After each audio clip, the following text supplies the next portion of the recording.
Good morning મિત્રો. સવારમાં ready થઈ ગયો અને બહુ બધું પાણી પી લીધું અને પછી ચા નાસ્તો કરીને ગાડી જોઈ, બહુ ગંદી થઈ ગઈ હતી. વિચારતો હતો એને વોશિંગ કરાવું આજે, પણ નહીં કરાવી. ત્યાર પછી નીકળીને આવ્યો સીધો મંદિરે, આપણા બજરંગબલીને મળવા માટે. તો આ છે આપણા બજરંગબલી. જય શ્રી રામ. જુઓ મંદિરના બહારનો નજારો કેટલો સુંદર લાગે છે. અમુક લોકો નદીમાં માછલી પકડવા માટે પણ આવી ગયા છે અને અમુક લોકો ફોનમાં વિડીયો જોવા બેઠા બેઠા. જુઓ કેટલો સરસ નજારો છે. મંદિરની સામે આ ઝાડ છે. કમેન્ટ કરો શેનું ઝાડ છે.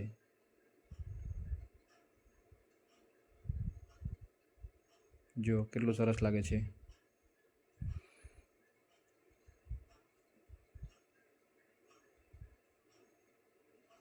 અને આ છે આપણા બજરંગબલીનું મંદિર,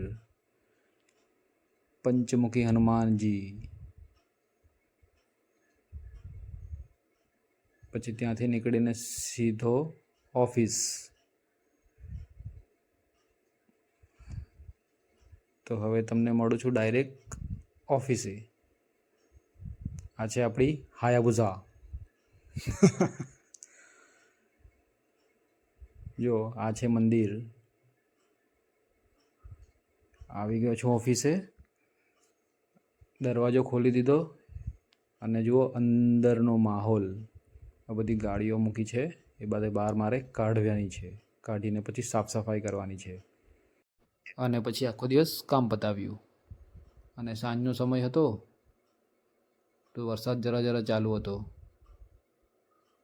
એટલે વિચાર કર્યો ચાલો હવે ઓફિસ બંધ કરીને ઘરે જાઉં. એટલે પછી હું પણ ભીનાતો સીધો ઘરે. જુઓ આખો પલ્લી ગયો.